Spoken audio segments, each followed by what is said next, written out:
यो समय दशैंको माहौल चलिरहेको छ र थुप्रै क्रिस्चियन दाजुभाइ दिदीबहिनीलाई पनि यो दशैंमा एकदमै धेरै जोश चढिरहेको छ।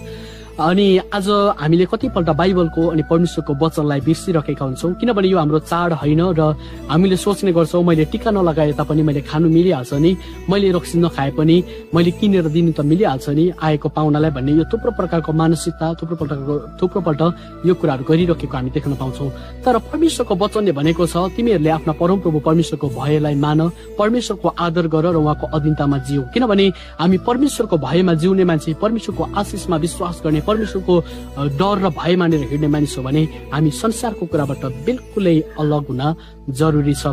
हामीले सोच्छौँ म मेरो छिमेकीलाई म मेरो आफन्तलाई गएर म यो दशैंको माहौलमा सुसमाचार सुनाउँछु भनेर, तर म तपाईलाई भनौँ किनकि म पनि धेरै समयसम्म परमेश्वरको राज्य ख्रीष्टको सुसमाचार प्रचार गरेर हिँडेको मानिस हो। अनि मैले थुप्रो ठाउँमा यो कुराहरू प्रचार गर्दै गर्दाखेरि दशैं तिहारको बीचमा प्रचार गर्दै गर्दाखेरि थुप्रो प्रकारको समस्याको कुराहरू, थुप्रो झगडा हुने कुराहरू थुप्रोपल्ट देखेको छु।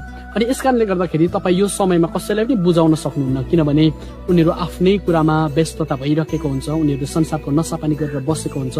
र यो समयमा कृपया दाजुभाइ तथा दिदीबहिनीहरू तपाईले सुसमाचार सुनाउन जान्छु भन्ने बहानामा तपाईँ उनीहरूसँग जाने, उनीहरूसँगै खानपिन गर्ने, मैले टीका नलाउने खानु त मिलिहाल्छ नि भन्ने तपाईँ त्यो प्रकारको रमझममा नहेर्नुहोस्। र यो समयमा सुसमाचार सुनाउँदा पनि उनीहरूले सुन्दैन, किनभने उनीहरूले जाँड रक्सी नसापानी गरेर बसेको हुन्छ।